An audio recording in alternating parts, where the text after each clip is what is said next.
خۆشەویستانی کورسات نیوز سڵاوتان لێبێ بە خۆشحاڵیەوە لەگەڵ هاوکارەکانم ئەم شەو بەرنامەی ڕەهەنتان پێشکەشەکەین بۆی ئەو قەیرانە داراییەی لە ماوەی ڕابردوودا لە هەرێمی کوردستان ڕووی داوە دۆخی دارایی خەڵک ڕووی لە خراپیە. لا چەند ڕۆژی ڕابردووشدا بانکی ناوەندی عراقی بڕیاریدا کە نرخی دۆلار لە نێوان 145,000 بۆ 147,000 جێگیر بکات واتە کە دەکاتە دەستی هاوڵاتی 147,000. ئەمەش پێشهاتێکی تر و بارگرانایەکی تری بۆ سەرشانی ژیان و گوزەرانی هاوڵاتیانی هەرێمی کوردستان زیاد کردووە بە جۆرێک کە هەر لەگەڵ بڵاوبوونەوەی هەواڵەکە بەشێکی زۆر لە کەلوپەل و پێداویستی ژیانی ڕۆژانەی خەڵک ڕووی لە گرانی کردووە و نرخەکانیان چۆتە سەرەوە. بازرگانەکان باز لەوە ئەکەن کە ئەوان بەشێکی زۆری ئەو کەلوپەلە هاوردانەی کە لە دەرەوەی هێنن بە دۆلارەی کڕن، بەڵام هاوڵاتیانیش لەو بارەیەوە قسەی خۆیان هەیە. بەشێکی زۆر لە بازرگانەکان بۆ 2 مانگ تاکو 3 مانگ کەلوپەل و خۆراک و خواردەمەنیان کۆگا کردووە. نهێنی ئەمە لە چیدا بوو؟ لەپەڕ کیسێک برنج 5,000 و قوتوێک دۆشاوی تەماتە 2,000 و 3,000 چوە سەرەوە لە کاتێکدا هاوڵاتی بە 50 یاخود موچەخۆر بە 55 ڕۆژ موچە وەرەگرێت و موچەکەی لێ بڕاو و سعری دۆلاریش بەرز بۆتەوە و دینار تا ڕادەیەک نرخەکەی دابەزیوە. ئەمە بارگرانایەکی زۆری لەسەر ژیانی هاوڵاتیان دروست کردووە. ئەچیتە هەر دانیشتن و مەجلیسێکەوە هاوڵاتیان باسی گرانی کەلوپەل و شتومەکە بە جۆرێک وێڕای قەیرانە داراییەکە و بەرزبوونی نرخی دۆلار و کەمبوونەوەی موچە و تەخیربوونی کاتی پێدانی موچە یەکێکی تری ئەوەی کە هاوڵاتیانی نیگەران کردو مەسەلەی گرانبوونی نرخە. لە هەموو پێشهاتەکاندا دەبێت بازرگانان و حکوومەت و تەنانەت هاوڵاتی و مامۆستایانی ئاینی و هەموو ئەوانە دەست لەناو دەست یەک بکەن بۆ ئەوەی بتوانن قەیرانەکە تێپەڕێنن. بەڵام وێڕای ئەوەی کە هاوڵاتیان گلەیان لە حکوومەت هەبوو کەچی بەشێک لە بازرگانان و سەرمایەداران نرخەکانیان گران کرد و ئەوانش بوونە بار قورسێک لەسەر ژیان و گوزەرانی هاوڵاتیان. ئەم شەو ئێمە لە بەرنامەی ڕەهەند باسی ڕێکارەکانی بازار و چاودێریکردنی بازار و چۆن کۆنتترۆلی بازارەکرێ و ئایا لە ڕووی شەرع و لە ڕووی ئاینی پیرۆزی ئیسلامەوە لە چ کاتێکا گونجاوە کە تۆ نرخی کاڵا و شتومەکەکانت بەسەر هاوڵاتیەکی هەژار و موچەخۆرێکی هەژاردا گرام بکەیت. هەموو ئەوانە لە ڕەهەنددا گفتوگۆی لەبارەوەکەین بە میوانداری هەریەک لە بەڕێزان بەڕێز مامۆستا بەلا ئەحمەدی قامیشی مامۆستایانی سوپاس مامۆستا،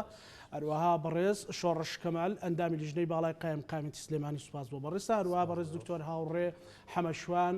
پزیشکی دەرمانساز سوپاس بۆ بەڕێزیشتان. هەوڵماندا لەگەڵ ژمارەیەک بازرگان بەڵام وتیان ئێمە بۆ ئەوەی دەرگیری ئەوە نەبنیان ئێمە بەرپرس و تاوانبارنین لەو بابەتە و خۆمان نەمان کردووە نەهاتنە بەرنامەکەەوە. مامۆستا من سەرەتا ئەمێ لە بەڕێستان پرسم دۆخی خەڵک قورسە و ئێمە چەندی جار لەسەر ژیان و گوزەرانی خەڵک لەگەڵ جەنابتان لەسەر پرسە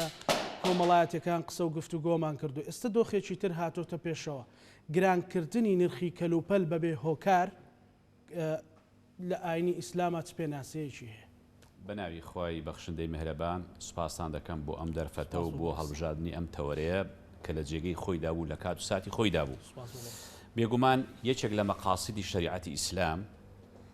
مەبەستەکانی شریعەتی ئیسلام یەکێک لە مەبەستە سەرەکیەکانی حیفزی مالە واتە پاراستنی سەروەت و سامانی خەڵک، چونکە یەکێک لە شتە خۆشەویستەکان بەنسبەت ئینسانەوە مڵک و ماڵ و سەروەتە. هەر لەبەر خاتری پاراستنی سەروەت و سامانی خەڵک شریعەتی ئیسلام غەش و فێڵ و خیانەت و تەراز و بازی حرام کردووە بۆ ئەوەی ماڵی خەڵک پارێزراوە بێ. لێرەدا دەبینی خەڵکانێک هەن چاوچنۆکن، خەڵکانێکەن شت دەشارنەوە ئیحتیکار و خەڵکانێکەن هەلپەرستن و خەڵکانێکەن ئەوەندە بە تەماعن ئەیانەیە بەس خۆیان بژین و خەڵکانێکەن یعنی بۆ بەرژەوەندی خۆیان هەموو شتێک دەکەن. ئەوانە بەڕاستی لە شریعەتی ئیسلامدا تاوانبارن، گوناهبارن، ئەوانەی کە شت دەشارنەوە بۆ نمونە پێغەمبەری خوا صلی الله عليه وسلم فەرموویەتی المحتكر ملعون، ئەوەی کە خواردن دەشارێتەوە بۆ ئەوەی گران بێ دوایی بفرۆشە بە سعرێک ئەوە لعنەتی لێکراوە. ئەنجا پاشان ئەمە لەگەڵ ئەسڵی برایەتی ناگونجێ کە برایەتی ئیمانی ئەوەیەکەوە لا يؤمن أحدكم حتى يحب لأخيه ما يحب لنفسه. شت بۆ خۆت پێخۆشە ئەوە شت بۆ خەڵکی پێخۆش بێ. ئەرێت چی خێرە ئەو چەند وەختە کۆگاکان پڕن هەری ئەو کۆگانەیە بۆ لە ماوەی ئەهایەکدا هەمووشت گران بوو ئەوە بۆ ئەوە چی وای کرد ئەمە بەڕاستی لە شریعەتی ئیسلامدا ئەوانە تاوانبارن گوناهبارن چونکە ئەمە تاقیکردنەوەی ئەمە ئیمتیحانە یعنی بەرهەمی نوێژ و ڕۆژ و ڕەوشی جوانە ویژدانە بۆیە ئەوانەی کەوا هەلپەرست و چاوچنۆک و بە تەماع و قەناعەتیان نییە دەیانەوێت لەو ڕێگەیەوە ماڵ پەیداکەن وەڵاهی ئەوانە خێر لە ماڵەکەیان نابینن بەرەکەت لە ماڵەکەیاندا نابێ و ماڵەکەیان دەچێتە بابی حرامەوە چونکە بە بێویژدانی پەیدایان کردووە هەر ئەو شتەیە کە تا ئێستا لە کۆگاکان خەزن کراوە و بەڵام ئێستا یەکسەر حرام سیعرەکەی بەرز دەکەیەوە نرخەکەی بەرز دەکەیەوە بۆ لەبەر چی یعنی بەڕاستی تۆ جارێ بەگران نەتکڕیوە یەکسەر بەگران دەیفرۆشی بۆیە لە شریعەتی ئیسلامدا ئەوانە گوناهبارن و تاوانبارن تەنانەت لە فەرمودەیەکی پێغەمبەری خوادا صلی الله عليه وسلم کە پێشەوە ئەحمەد ڕیوایەتی کردو ئیخراجی کردووە و منی ژۆک و ئەحمەد بۆیان دەخوێنمەوە پێغەمبەری خوا صلی الله عليه وسلم فەرموویەتی من دخل من أسعار المسلمين ليغليه عليهم كان حقا على الله أن يقعده بعظم من النار يوم القيامة دفرمي هر كسي سعر گرانكا نرخ گرانكا لسر مسلمانان بۆ ئەوەی کاڵاکان بەرزکاتەوە لیەغریەه عەلەیهم بۆ ئەوەی شت گرانکە و غەلەبە بکە دەفەرمێ ئیلا خوای گەورە لەسەر خۆی داناوە کە دەبێت شوێن بیخاتەنەوە ئاگرێکی زۆر گەورەوە لە ڕۆژی قیامەتدا ئیتر ئەمە هەڕەشەیەکی زۆر گەورەیە ئەمە هەڕەشەیەکە بۆ ئەوانەی کە سیعر گران دەکەن بۆ ئەوانەی کە ویژدانیان نییە بۆ ئەوانەی کەوا بەس بەرژەوەندی خۆیان دەبینن چونکە بەڕاستی ئەمە تاقیکردنەوەیە بۆ دەبێت کۆمەڵێکی کەم پڕ بن زۆری نەش قڕ بن هەموو خەڵک دەبێت بژیا بۆچی ئەو بازارە دەشڵەژێنن بەڵێ حکومەت عراقی بەوەی ئەوەوە گورزێکی کوشندەی لە چینە هەژارەکاندا و سەرمایه‌دارەکان قازانج دەکەن بەڵام تۆ بۆ خۆت چیت پێخۆشە دەبێت بۆ خەڵکیت ئەوە پێخۆش بێ من حەزەکەم بژیم ئەبێ تۆش بژی ئەبێ هەمومان بژین لەبەر ئەوە هەڕەشێکی زۆر گەورەیە و ئەوانەش کە لە کردن و فرۆشتندا هەرزان دەکەن و ویژدانیان هەیە و ئاخر وجدان لە زەمیرەوەیە زەمیر یعنی وجدان و زەمیر یعنی لە ئیمانەوەیە کەسی ئیمانی لاواز بوو وجدانیشی لاوازە آخر خۆ بڕۆ سەیری بازار کە بزانە چێن ئەوانەی یاری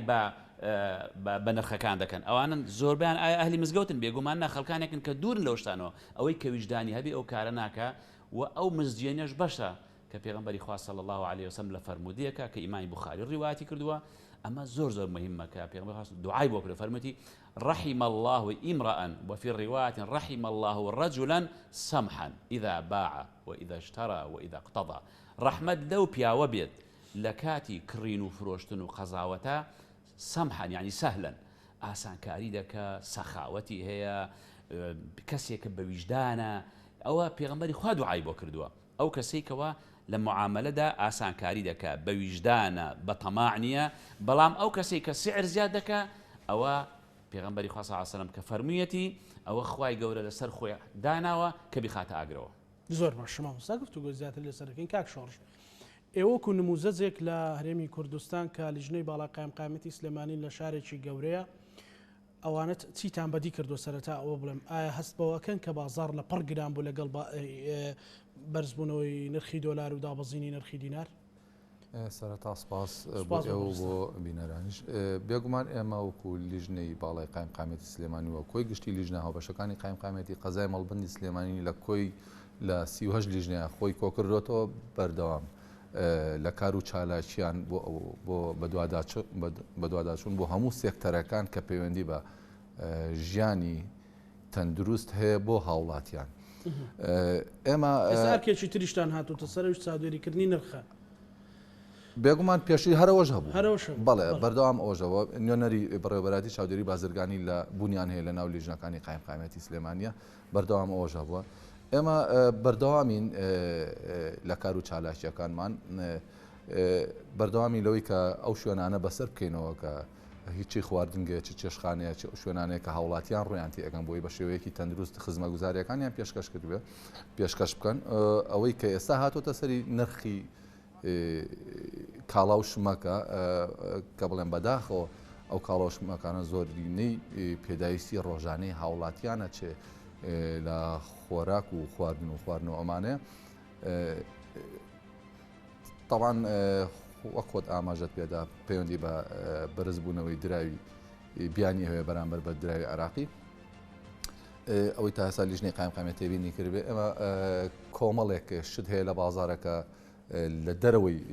هەرێم یعنی ئینتاجی ناوخۆیی نین ئێمە هاوردەکانین هاوردە ئەکرێ بە دۆلار ئەکردرێ بێگومان ئەم دۆلارەکە ئەکردرێ نرخێکی زیاتری پێدرێت لە چاو دوو مانگ پێش ئێستا بە ڕێژەی لە 170 15 بۆ 7 ینی نرخی کاڵاکان بەرزبووەوە و بە هەمان شێوەش ئێمە لە 15 بۆ 7 ینی شتێک ئەگەر بە 1000 بوو بێت بۆ 1250 بە 1500 بێ بۆ 1650 ئەوەی کە هەیە ئێمە ئێستا چاودێری ئەەکەین چاودێری ئەو کۆگا و ئەو مارکێت و ئەو شوێنانەکەین کە هاوڵاتیان سەردانی ئەەکەن شتیلی ئەکڕن بۆی ئەم شوێنانە هەم شوێنەکانیان دانەخەن بۆ ئەوی چاوەڕێکن شت گرانتر بێ بە گران بیفرۆشن و لە دوای ئەوەی کە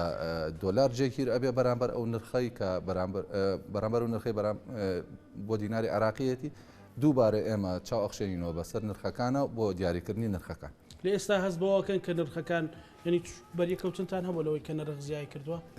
بەڵێ بەریەکەوتنێکی ئەو تۆ نەبوو یعنی بڵێ تەسیراتێکی زۆری هەبوو بێ لەسەر هاوڵاتی نرخەکە بۆ شێوەیە گرانیە بڵێ زۆر چوو بێتە سەری ئەو کاڵانی کە هەیە کاڵای چەند مانگە پێشسا کە هاتوون خۆشبەختانە کۆمەڵی لە هاوڵاتی یا لە بازرگان بە هەمان نرخ مامەڵە ئەکەن ئەو دیارە خۆشت ئەزانی کە کەسانی هەلپەرستیش هەیە کە بۆ ئەوی هەلەکە بقۆزنەوە بۆ زیاتر خۆ دەوڵەمەندکردن بۆ هەلپەرستانە چیەکەن ئێمە بەدادەشمان کردووە ئیجاعاتیشمان کردووە ئەو نمونەشمان هەبووە لە 3-4 ڕۆژی پێش ئێستاە کە هەندێک لە مارکێت هەلەکەیان قۆستۆتەوە مارکێتەکانیان داخن بۆ 2-3 ڕۆژ بۆ ئەوی نرخەکە زیاتر بەرز بێتەوە بۆی کاڵاکانیان فرۆشن بەڵام ئێمە چاوانی کە دەستمان کەوتووە ئەمڕۆ ڕۆژنامەنووس لەسەر شوێنێک پرسیارم کردووە ینی برنج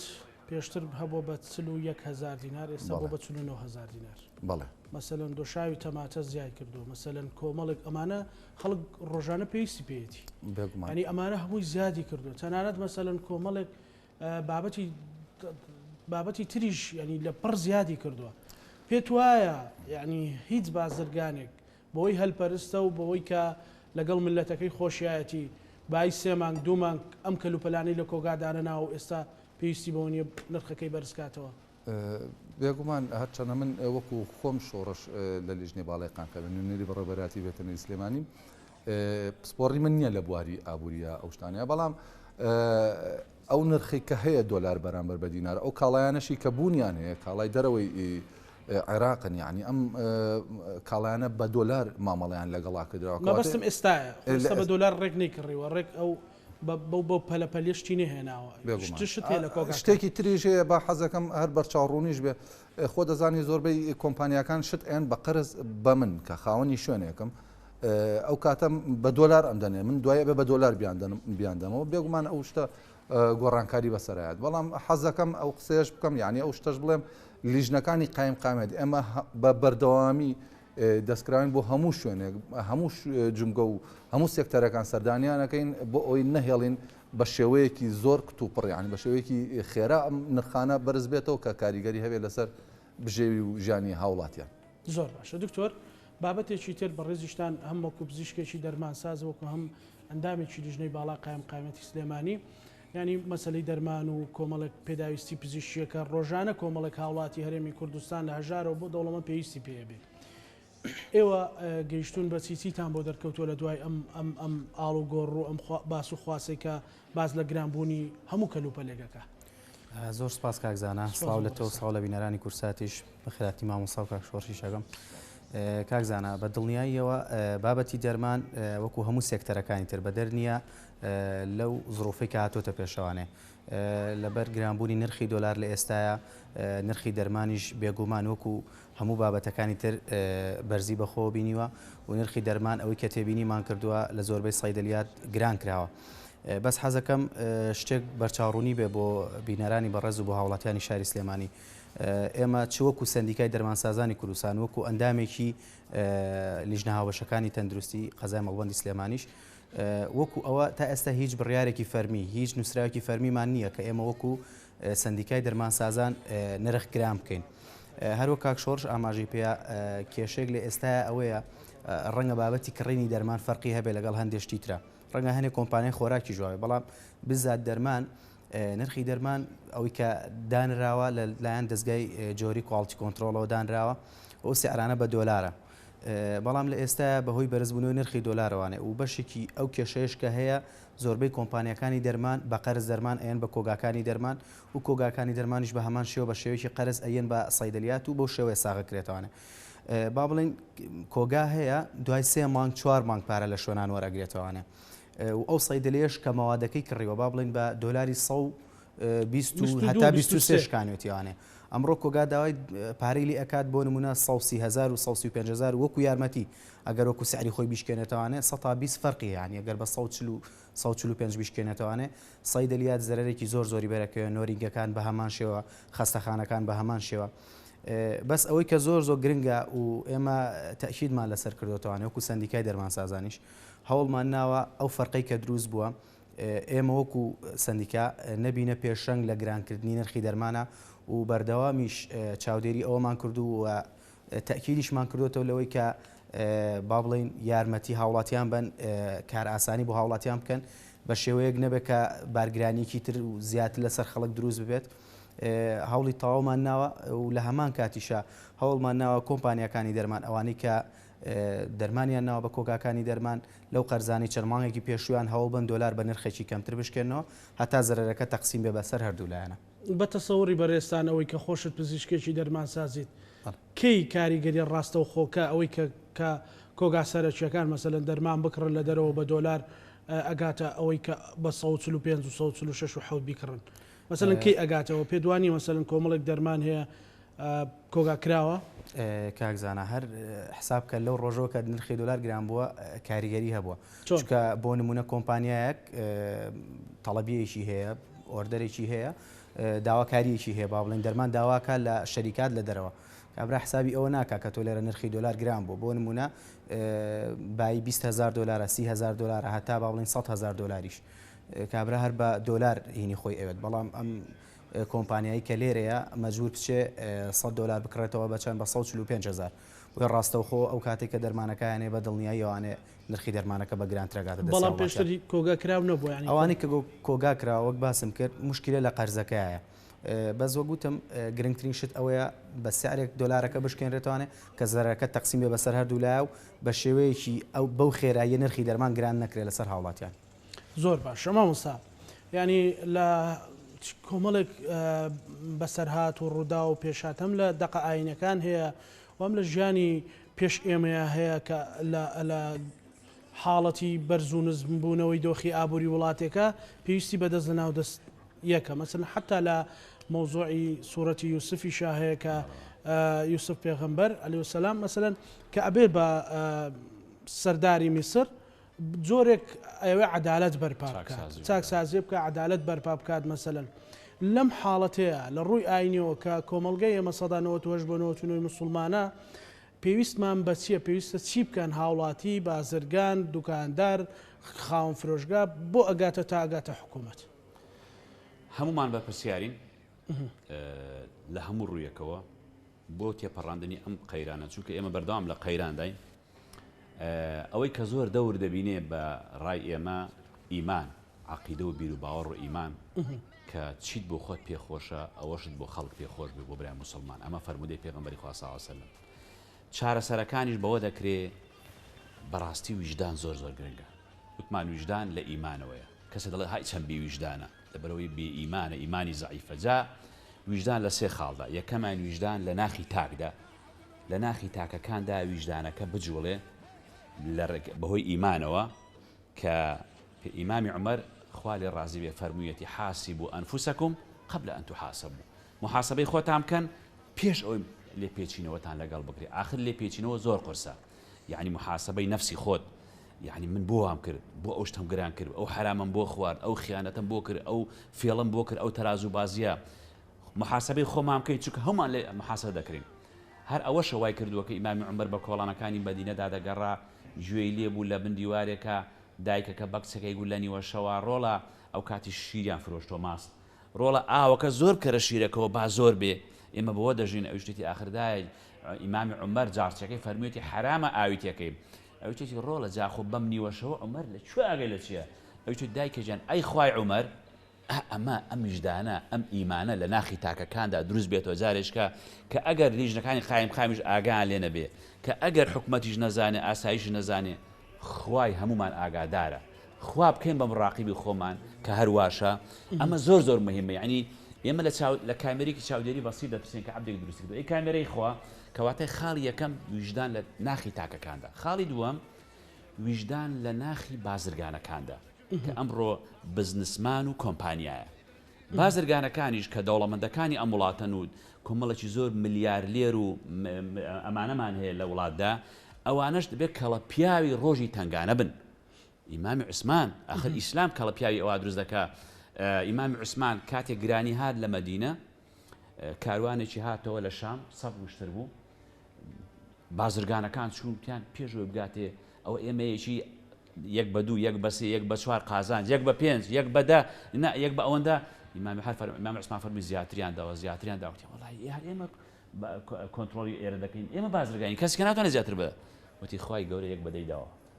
یەکسەر هەمووی کردە خێر و سەدەقە بەسەر خەڵکە فەقیرەکەیدا گرانیەکە تێپەڕی بۆیە دەبێت کۆمپانیاکان دەوڵەمەندەکان خوا پێداوەکان لەم فرسەتانەدا دەوری خۆیان ببینن بۆ ئەوەی ڕازگۆ بن لەگەڵ میلەتیان بزانن ئەو خوای گەورە ئەو ماڵی پێداون تاقییان دەکاتەوە لە ڕۆژی قیامەتی دوو پرسیاری لێ دەکرێت چۆنت پەیدا کرد لە چی سەرف کرد بۆ ئەوی بەر ئەو فرمودەی پێغەمبەر بەر لەوەی بگات بەڵێ ببورە بۆ ئەوی بەر ئەو فرمودەی پێغەمبەری خوا بکەون صلی الله عليه وسلم کە دەفەرمێ التاجر الصدوق مع النبيين والصديقين والشهداء والصالحين بازرگانی دەستپاک و ڕازگۆ لەگەڵ پێغەمبەران و پیاوچاکان و شەهیدانە جاتخوا ئەمە چ مژدەیەکە ئەمە چ گەورەیەکە مامۆستا بەڵێ بەر لەوەی بگەینە مەسەڵەن بگەینە ببورە عەفوم کە بگەینە ڕۆژی قیامەت لەسەر دنیاش مەسەڵەن ئەمانە بەتەکید جا ئێستا دێمە سەر ئەو خاڵە وتمان خاڵی یەکەم ویژدان لە ناخی تاکەکاندا ئەوە ئیمان دەوردەبینێ خاڵی دووەم ویژدان لە ناخی بازرگانەکاندا کە ئەمڕۆ کۆمپانیاکانن دەبێت دەوری خۆیان ببینن خاڵی سێیەم ویژدان لە ناخی دەسەڵاتداران و کار بەدەست و مەسئولەکاندا ئێستا ئەمەش بۆ خۆی کێشەیەکە ئیبن خەلدون 600 ساڵ پێش ئێستا لە پێشەکەیدا نووسیوێتی ئەگەر سیاسیەکان بوونە بازرگان هەم سیاسەتی شتێک دەچێ و هەم بازرگانەکانش ئێستا کێشەی ئێمە ئەوەیە بەڕاستی کە دەبێت دەسەڵاتدار ئەویش ویژدانێکی هەبێت چۆن لەوە زۆر گرنگە چکە خەڵک چاو لە مەسئولەکان دەکات کە دەبینێ مەسئولەکە قاچاقی دەکات لە مەرزەکان کە دەبینێ مەسئولەکە بە کاروان دێت کە دەبینێ دەسەڵاتدار باج و زەریبیەکی زۆری خستۆتە سەر خەڵک لەولاوە بەهۆی گرانبوونی بەهاوە گورزێکی کوشندە لە چینی هەژارانرا لەولاشەوە باج و خەراج و زەریبە حکومەت زیادی کردووە ئەوەش کاڵاکان نرخی کاڵاکان زیاددا کە ئێمە چۆن بتوانین نرخەکان لە ئاستێکدا ڕابگرین خۆ ئەو مەسلەی بەرزبوونەوەی بەهای دۆلاریش ئەمە زیاتر بۆکو بڕیارێکی سیاسی و ڕەتفیعل بوو بۆ ئەوەی کورتێنانی قەرز پێپڕکەنەوە بەڵام ئەگەر ئەوانە کارامە بووناوە دڵسۆز بوونایە و هەنگاو بە هەنگاو بەرزیام کردایەوە هەتا دەیانگەیان 145 ئەوەی کە مەبەستیانە نەک لە ماوەی 24 ساعتا بڕێک دەرکەن و گەڵایەک 20,000 بێتە ئەمە کارەسا دروست دەکات ئەمە شەڵەژان دروست دەکات لە بازاردا بۆیە خەڵکێک هەیە گوێ بۆ شتانە ناگرێت کەواتە مەسەلەی ویژدان لە ناخی دەسەڵاتدارە زۆر مهمە کە دەسەڵاتدار عەدالەت بەرپا بکە کە دەسەڵاتدار ئاگای لە باج و خەراج و زەریبە بێت کە دەسەڵاتدار هاوشێوەی ئیمام ئەگەر دەسەڵاتدار مەبەستی بێ هەموو شتیان پێکرێ ئیمامی بەس دڵسۆز بێ بەس مەبەستی بێ بەس ئیرادی هەبێ عومەری کوڕی عەبدولعەزیز خوا لێ ڕازی بێ لە ماوەی 2 ساڵە یعنی کابینەکەی 2 ساڵ و نیو بوو کارێکی وای کرد لە چاکسازیە کەس نەبوو زەکات وەربگرێ ئەگەر ئینسان مەبەستی بێ من ئەینە لەکە هاذا کاکە تۆ تا دوێنێک ڕۆژگارێک بە پێڵاوی لاستیکی لە بوو بێ ئێستا ئەو لە چێ بووە کاکە با منیش بژیم و تۆش بژی و بەڵام زۆر گرنگە ئەمە چ ویژدانێک وا لێ دەکا بۆیە دەبێت دەسەڵاتداران کۆمپانیاکان تاکەکان هەمومان بەرپرسیارین لەوەی کە ویژدانێکی زیندومان هەبێ ویژدانی زیندوش بەرهەمی ئیمانێکی بەهێزە چونکە ئەوەیە ئێستا کە ویژدانیان نییە و خەڵکانێک دەڵێ ئی خۆم بۆ خۆم ئی تۆش دەخۆم بەس بیر لە بەرژەوەندی خۆی دەکاتەوە بەس بیر لەوەی دەکاتەوە کوڕی خۆی تێرکە پارە سەرێک بنێ آخر بۆ کوێی دەبان بە ڕووتی دەچین ئەو قەبرەوە بۆچی ئێمە دڵی خەڵک خۆش نەکەین بۆچی خزمەتی کەسی خۆمان نەکەین میلەتێکی هەژار میلەتێکی داما و میلەتێکی فەقیر یعنی ئێمە ئەگەر بۆ خۆمان جاران دەمانگو دوژمن لەسەرمانە ئێستا بۆ خۆمان لەناو خۆماندا بۆ دەبێت ئەمە تاقیکردنەوەی کە خوای گەورە هێناویەتی یعنی ئینسان هەر کەسە بە شتێک تاقی دەکرێتەوە لە کاتی قەیرانە ئەتۆ بتوانە دەوری خۆت ببینە ئەو ماڵی کاتە ئەو پارەی کاتە وەڵا یەکێک لە بازرگانەکان کاتی خۆی ناوی سەری سەقەتی بووە ئەڵێ وعدی دابوو هەر لە 10 دینار 9 دینار قازانسکە وعدی خۆی نشکان لەو کاتەیە چوالەی دەفرۆشتن ئەڵێ چوالە زۆر گران بوو بای 6 دیناری هەبوو یەکسەر ئەو ڕۆژە بای 90 دینار سعرەکەی بەرز بووە بەڵام کاتێ بازرگانێک کات بۆ لایوتی بەسەنە وتی سعرەکەی 63 چکە من وعدم داوا لەگەڵ خوا هەر لە 10 دینار 9 دینار قازانسکەم وعدی خۆم ناشتێنم وڵای بازرگانەکەشتی ئاخرەوە بای 90 دینارە با بدەمێ وتی نە بازرگانەکەشتی مادە بۆیان منیش وعدم داوا فێڵ ناکەم غەژ ناکەم وڵای میش نایکڕم ئەگەر ئێمە بازرگانی ئەومان هەبێ لەخوا بەزیابێ هەمانە لە خێرخوازیە بینیومانە بەڵام چییە هێشتا پێویستە زیاتر بتوانن خزمەت بکەن چونکە هەر ئەویان بۆ دەمێنێتەوە هەمومان بەجێ دێڵین بە ڕووتی دەچین ئەو قەبرەوە هەتیوێک بێنازێک هەژارێک تێر بکەی ئەوە لە هەموو دنیا بۆ تۆ باشترە بۆیە چارەسەر ویژدانی زیندووە کە لە ئیمانەوەیە هەمووشمان بەرپرسیارین بە تایبەتی لەم کاتانەدا لیژنەکانی قایم قامیت ئەوانەی کەوا کارەکانی لە بەردەستایە چونکە لێپێچینەوە قورسە تۆ بە دوکاندارەکە دەڵێ کاکە ئەوەت گرانە کۆمەڵەشتی بۆ دەکەی ئەو لیژنانە جدی بن لە خەم بەرژەوەندی گشتی بن نەک بڵێ چاوێکم لێت بێ چاوێکم لێتە نەک راپۆرتەکان بەنەوەیەک بنووسێ زۆر گرنگە لیژنەکان جدی بن خەڵکێکی هەڵپەرست خەڵکێکی قۆرەخکار هەرتوڕە دەبێ لێپێچینەوە بکەی لێپێچینەوە زۆر ناخۆشە آخر ئەمر بە معروف نەهی لە منکەر زۆر ناخۆشە تۆ گە پێی دڵی کاکە ئەوەت گرانە تووڕە دەبێت طبعاً ئەو کاتە خەڵکەکەش ئەمڕ وای لاتووە ناوێرێت دڵی بەرامبەرەکەی عاجز کە لێپێچینەوە بە زەحمەتە بۆیە ئەبێ لیژنەکانی قایم قامیت بۆ ڕاگررتنی نرخی کاڵاکان لە شارەکانی کوردستان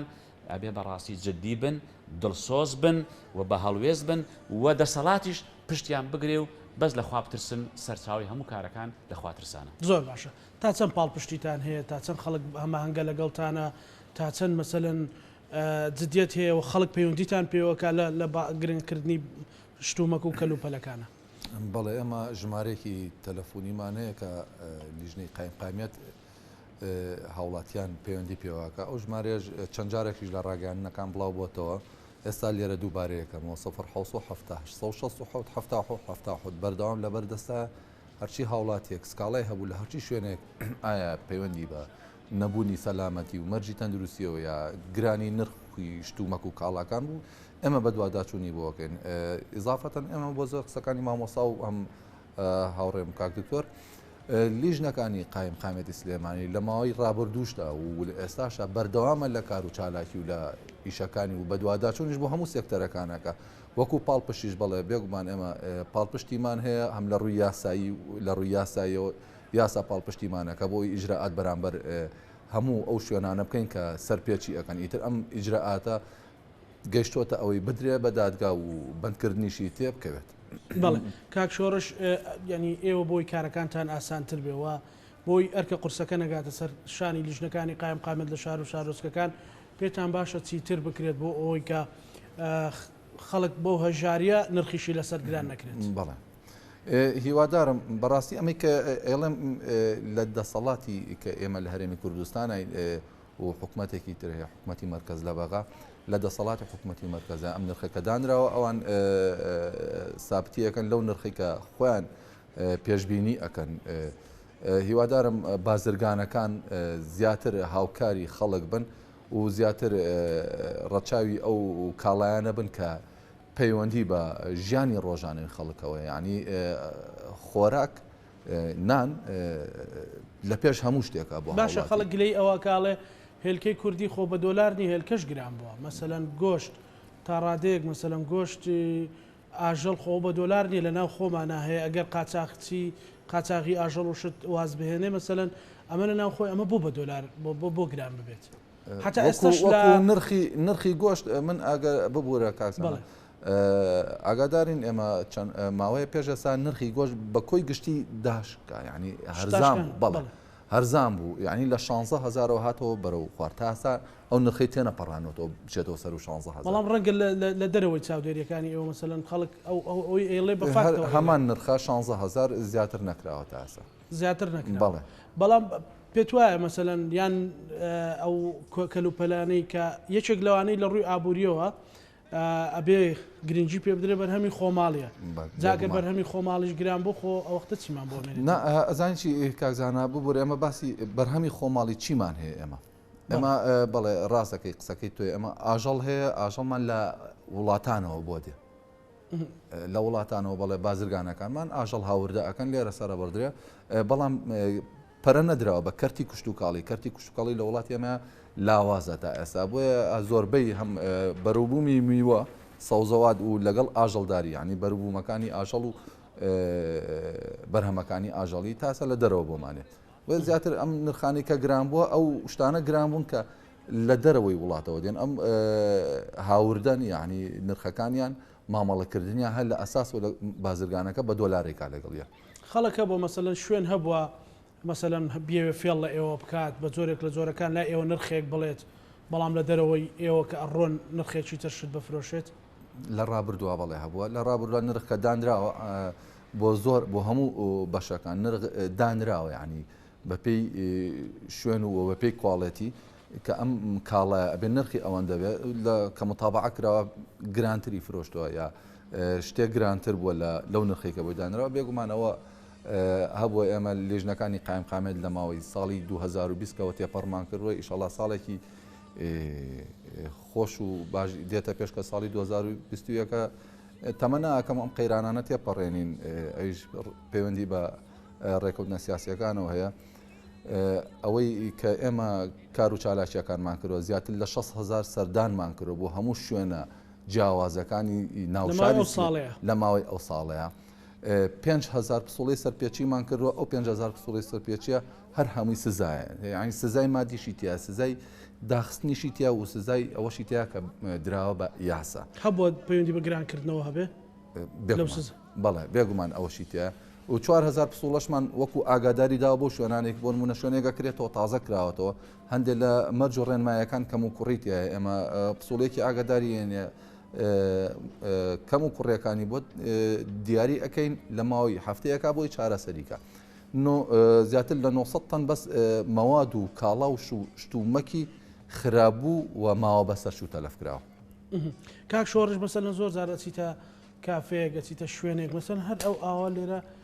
بە 250 دینار ئەیکڕی لە هەندێک شوێن مەسەلەن هەندێک مارکێتە دوودانە بە 250 دینار ئەکڕن بەڵام کاچی مەسەلەن حسابەکەت بۆ دێت ئەمە بە 1000 دینار حساب کراوە ئەنجا مەسەلەن ئەچیت لەولاوە کە حسابەکە دەڵێ 3000 خەدەمات وەکوی ئاو کارەباکەش لەسەر تۆ حسابەکرێت ئەمانە لەژێر چاودێری ئێوەیان یان لەژێر دەسەڵاتی ئێوەیانین مەسەلەن کۆمەڵێک کافێ و مارکت ڕەنگە ئاوڵاتی ئەزانێ من ئەڵێم چی بەڵێ تێکم سێرڤز نرخی سێرڤز لە هەموو شوێنانە بڵێ بوونیان هەیە وایە ئەوش بەڕێژێ بەڵام ئەوەی گرنگە بیزانین ئایا من ئەچم بۆ کوێدا ئەنیشم لە کافێ لە ڕێستۆرانتێک ئەم شوێنە مەرجەکانی تەندروستی و پاک و خاوین تا چەندێکە و چەند ئەستێرێ ئەوە زیاتر پەیوەندی بە لایانی گەشت و گوزاریەوەی ئەو شوێنانە مۆڵەتی گەشت و گوزاریان پێ ئەبەخشرە و زەریبە و باجێکی زیاتر ئێن لە شوێنە ئاساییەکانی تر زۆر باشە دکتۆر ینی دەرمان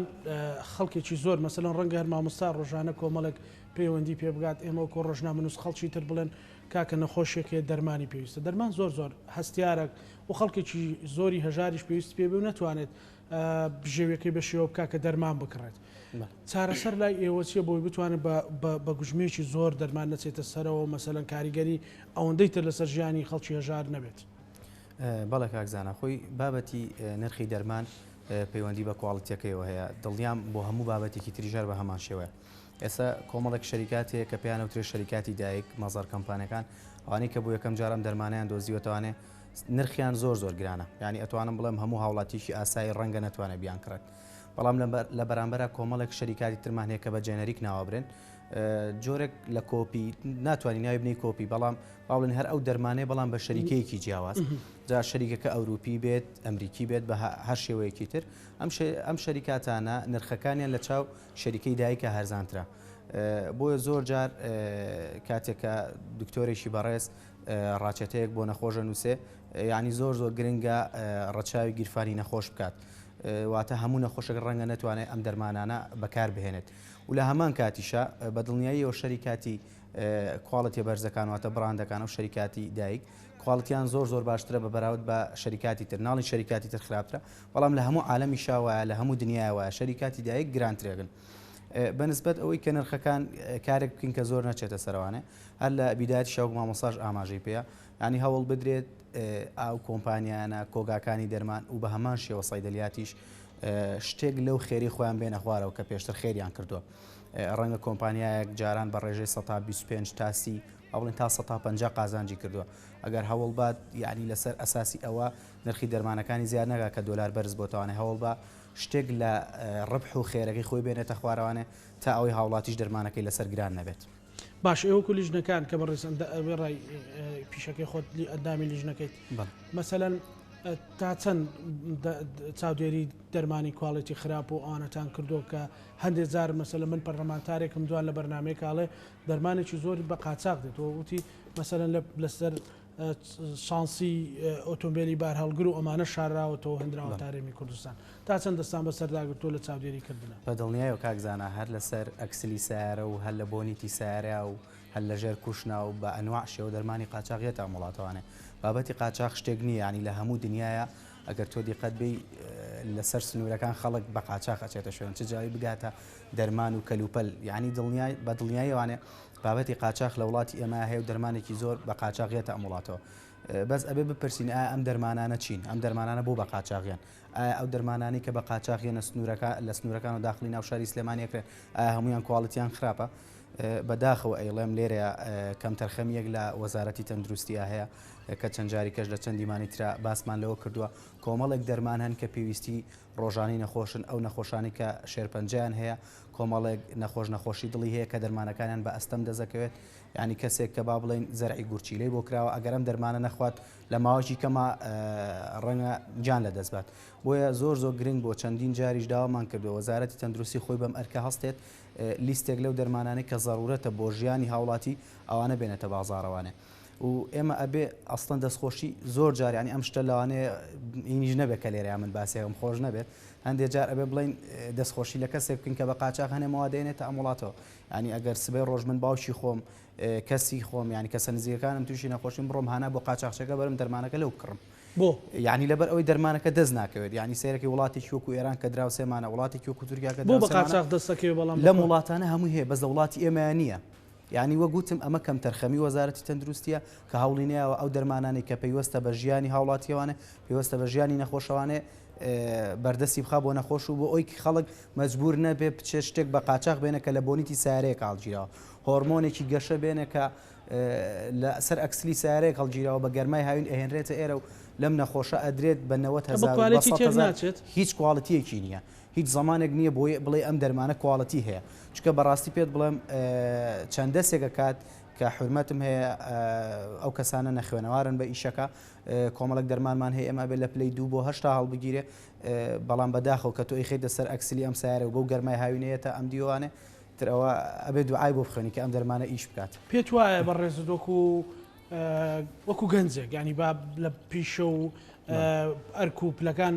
مەسەلەن داد ببڕم پێت وایە هەرێمی کوردستان لە مامۆستایانی ئاینی لە لیژنەکان لە حکوومەت لە هاوڵاتی لە بازرگان باشی ئەوەی تیاماوە کە ئێمە ئەو قەیرانەمان لە پێشە بین هەمومان دەست بخینە ناو دەستی یەک لە کواڵێتیەوە تا ئەگاتە نرخ شۆڕشێک دروست بکەین بەڵێ کاکزانە هەر وەکو خۆ دوتێت وەکو جەنابەت فەرمووت من وەکو ئەگەر کەسێکی ئاسایی قسە بکەم مەسەلەی بابەتی شتێک کە لەمەیەتە پێشەوانێ قەیرانێکی لەم جۆرە ینی زۆر گرنگە هەموو کەسێک بە شێوەیەشی گشتی هەوڵبات بارەکە لەسەر خەڵکی ئاسام کە هەچ کەسە و لە شوێنی خۆیەوانێ هەڵبەتە ئەوەی کە زۆر گرنگە بۆ مەسائلی دەرمان کە ژیانی ڕۆژانی خەڵکی پێوە و پەیوەستە بە ژیانی خەڵکەوانێ زۆر گرنگە دەرمانخانەکان کۆمپانیەکانی دەرمان کۆگاکانی دەرمان هەوڵ بنەوە گوتم لە خێری خۆیان شتێک بێن نەخوارەوانە تا ئەوەی نرخی دەرمان لەسەر هاوڵاتی زیاد نەبێت و بەو شێوەیە بتوانین قەیرانەکە تێپەڕێنی و شتێکیش کە زۆر مویمە کاکزانە ئێمە زۆر جاگلەی ئەەکەین هەمومان لە شوێنی خۆمانەوە کە مایکێکە چێتە بەردەمی کەسێک کە کەسێک ئەدوێنی لە بازار بە هەموو شێوەیەک باسی گەندەڵیەکرێ بەس باوەڕم پێ بکە لەگەڵ ڕێزم بۆ بینەران و مامۆستا و کاک شۆڕش یعنی سیرەکەی گەندەڵی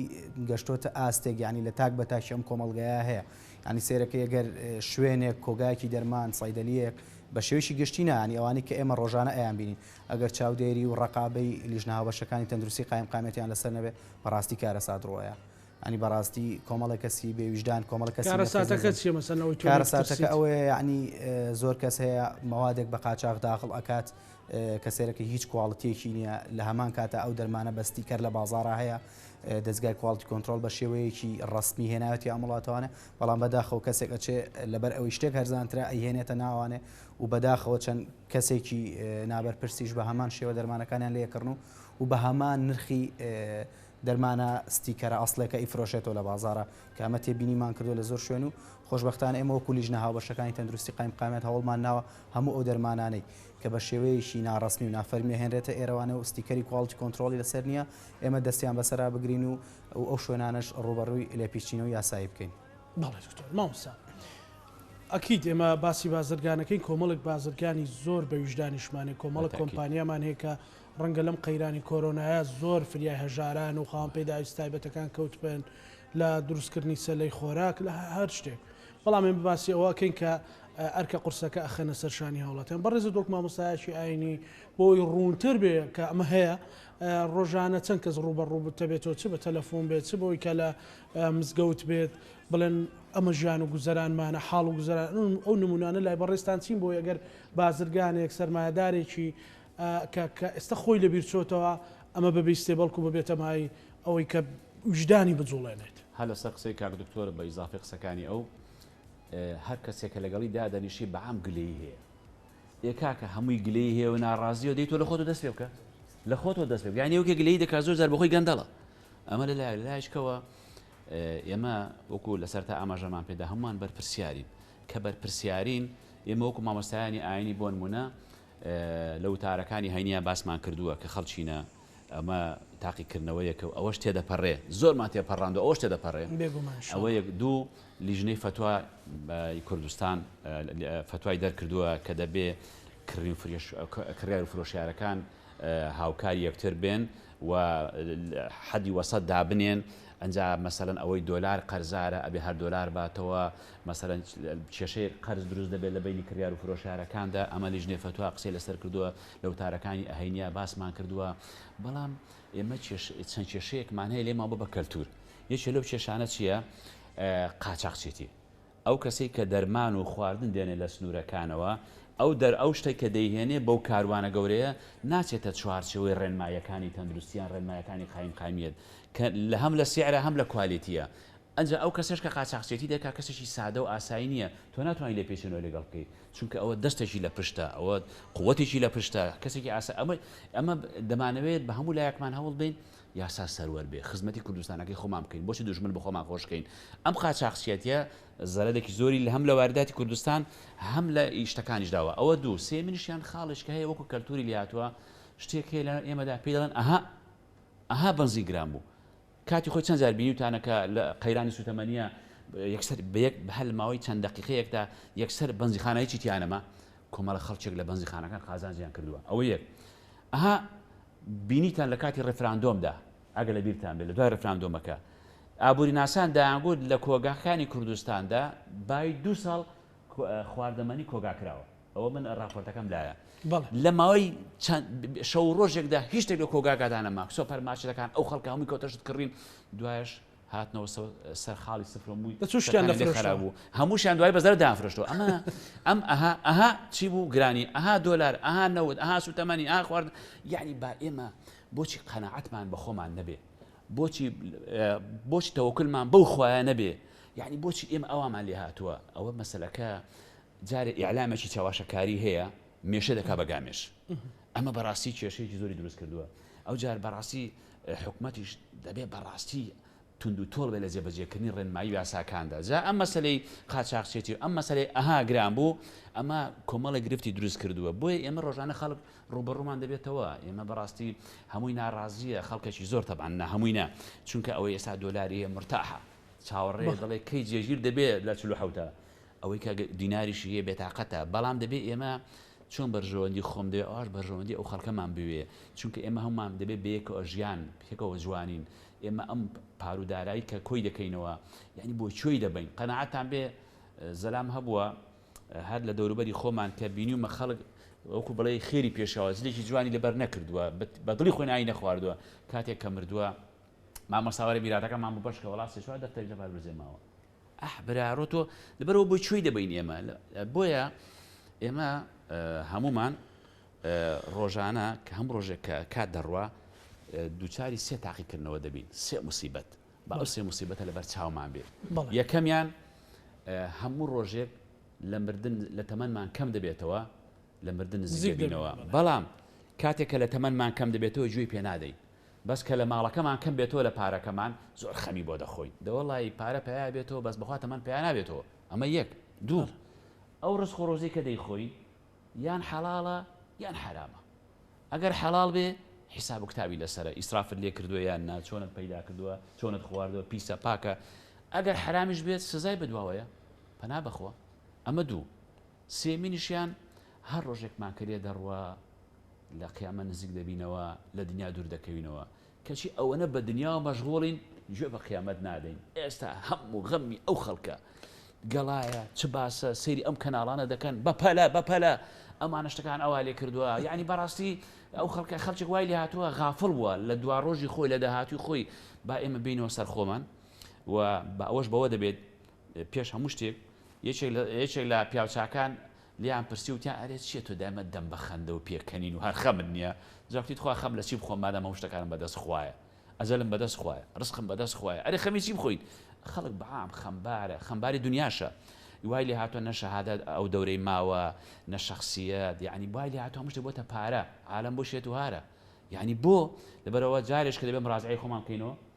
و ئێمە بەرپرسیارین بە هەموو جۆرێک حکومەت خەڵک ئەمە وەزعەکەی ئەو قەیرانەش تێدەپەڕێ بەڵام بە هەموو لایەکمان بتوانین هاوکاری یەکتر بین چونکە بەڕاستی ئەگەر بەتەمای نایاران و دوژمنان بین بەتەمای بەغا و تاران و ئەم قەڕەبین وڵی ئەوان حەز دەکەن نۆکمان نەبێ خۆ پێ بخورێنین بە ئێمە خەمی خۆمان بێ ئەم میلەتە کوردە بە خۆمان دەکرێت بە خۆمانساوەکەوەی پێوتی نمونە هەیە کە لەو بەتایبەتی لە مۆزعەیە کە ڕۆژانە بێ پەیوەندی بێەوە بکە لە خەڵکی هەژار و بەڕاستی خەڵکێکی زۆر ئێمە لەناو خەڵکین یعنی وەکو دەڵێ ئەهل مەکە ئەدرا بشیعابها ینی خەڵکی مەکە شارەزا لە منتیقی خۆی ئێمەش لەناو خەڵکین ئەوانی کە کار بەدەست و مەسوولن ئەوان لە راپۆرتەکەی راپۆرتش بخۆتان دەزان کە وەکو دەڵێ هینی زۆرتیایە ئێمە لەناو خەڵکین هەم بە تەلەفۆن هەم بەوەی کەوە لەگەڵیان دەژین یعنی ئەوەی کە زۆرینی خەڵکی ئێمە تەمان دیناری هەیە چێن دۆلاریان هەیە دەسەڵاتدار و کۆمپانیا و دەسە ئەوانەی کەوە کە لەبەرەوە کەمێک ئەوەی کە گەڵای وەکو باسم کرد مرتاحەتەوە ئەویش کە کەسێک ویژدان بێت بەڵێ خەڵکێکی زۆر دێ بەڕاستی زۆر ئەترسێ ئێستا بازار وەستاوە نەمە وەستە خەڵکی هەژارە خەڵکی بڵێ هەژار بەردەوام لە مزگەوتەکان خەڵک زۆر ڕووماتی دەکات یعنی تەواو بێزار بووین کەوە تەمان ئەگەر نیوەشی ڕاستکە ئەو چکە خەڵکێکی ڕاستیش ناکە لەگەر ڕێزم بۆ خەڵکە پاکەکەی بەڵام ئەگەر نیوەشی ڕاستکە خەڵکەکە گەلێک زۆرە چونکە بەڕاستی کاسبی نەماوە کە کاسبی نەما بەتاڵە ژیرفان بەتاڵی بەدوادادێ خەڵکەکە خەڵکێک دەبینی بێزارە خەمبارە هەژارە نەدارە بۆ چکە کاسبی ژیان وەستاوە کاسبی نییە گەنجەکە با خەڵی بەتاڵە تووشی ئەو وەزعانە دەبێت و بەڵێ ڕۆژانە خەڵکەکی زۆر ڕوومانتی دەکەن بەڵێ دوا سەرنجی مامۆستا بە کورتی بێ دوا سەرنجم ئەوەیەکەوە ئەم قەیرانە تێدەپەڕێ بە هەموو لایەکمان شەرم لەخوا بکەین لەخوا بترسین هەوڵ بدەین دینارێکی حەڵاڵ لە هەموو دنیای حرام باشترە کۆتا قسەشم پیاوە کات بۆ لای ئیمامی شافعی باب ئەوەی هەمانە بەرەکەتی تێ بکەوێ وتی قوربان ڕۆژی بە 5 دینار ئیش دەکەم بەشم ناکە ئەویشتی بڕۆبیکە بە چوار چوو هەفتەیەک ئیشی کرد بە چوارتی بەخوای هەر بەشم ناکە زۆر وازم خراپە وتی بڕۆبیکە بە سێ ڕۆژی بە 3 دینە تۆ 5 بەش نەکە وڵا دوای 2 هەفتان هاتەوە وتی وڵای قوربان بەو 3 دیناری زۆر مرتاحم بەشم دەکا لێم زیادە وتی وە چی مەسەلە تی لەبەرەوە ئیشەکەت بەس بای ئەو سێ دینارەیە بۆیە ئەو سێ دینارە بەرەکەتی تێکەوت خەڵکێک لەبەرەوەی حرام لە ماڵەکەیدا هەیە بەرەکەتی نییە ئیواهەیە بن بە دیوارە بندیوارە بربەنیوەیە لەملا لەولا چونکە حرامی تێدایە بەرەکە لە ماڵەکەی دانیە بەرەکە لە ئیشەکەی دانیە با ئێمەش کەم و پوخت بێت بۆ ئەوی بەرەکەتی تێبکەوێت با ویژدانمان زیندوو بێت با لەخوا بترسین ئەگەر ئێمە پشت بەخوا بەستین خوای گەورە بەهامانەوە زۆر سپاس دو سەرنجی بەڕێستان بە کورتی کاک شۆڕش بەڵێ ئەمە وەکو لیژنەکانی قایمقامەتی سلێمانی هەر دووبارەش یەکەم و بەردەوام بەدواداچوون بۆ هەموو ئەو شوێناناکەین وسکاڵی هاوڵاتیانی ژوەرەگرین و سەرنجیژەکەینە سەر ڕۆژانی داهاتوو ئایا بازار بەچ ئاقارێگاڕێمە بەردەوام لەگەڵیان سپاس دو سەرنجی کاکاڕێ دەست خۆش بە کاکزانە هەڵبەتە هەوڵ بدرێ هیوادارین هەموو نۆرینگەکان دەرمانخانەکان و کۆگا و کۆمپانیەکانی دەرمانیش هەوڵ بن ئەم قەیرانی کاتوتە پێشوانێ کاراسانی بۆ خەڵک بکەن نرخەکان بەو خێراییە بەرز نەکەنەوانێ و بە هەمووان بتوانین ئەم قەیرانە تێپەڕێنین دەستان خۆش زۆر سپاس بۆ دکتۆر هاوڕێ بۆ کاک شۆڕش بۆ مامۆستا مەلا ئەحمەد قامیشی سپاس بۆ بەڕێستان بینەرانی خۆشەویست لەگەڵ هاوکارەکانم گەیشتینە کۆتایی بەرنامەی ڕاهەنبەری وایە ئەوەین کە هەموو ئەوانەی ئەیانەوێت دەرفەت لە گرانبوونی بازاڕ و لە بەرزونوزمی دۆخەکە وەربگرن ژیانی ئەو هەژارانیان لە بەرچاوبێک کە ئێستا بەو سارد و سەرمایە تەنها ناتوان بیزلتر نەوت بکڕن و ئەوانەی کە ناتوانن دەرمان بۆ نەخۆشەکانیان بکڕن و ئەوانەی کە ناتوانن وەخەمی ئەویانە گەرجارێکی تریان بۆ مانجی داهات و موچە تاخیرتر بێ تەنانەت خواردنی ڕۆژانیان بکڕن ڕاستە خەڵکێکی مامناوەند و دەوڵەمەند هەیە بەڵام ئەبێ ئەوشمان لەبیر بێت کە خەڵکێکی زۆری هەژاریش هەیە بۆ ئەوی ئەم وڵاتە لەم قەیرانە تێپەڕ بێت بتوانین بە هەمومان هاوکار و هەمانجی یەکتر بین. بەرنامەی ڕاهەند کۆتایی پێهات بە هیوای ئەوەین هەمولایەکتان ساغ و سەلامەت بن خواتان لەگەڵ.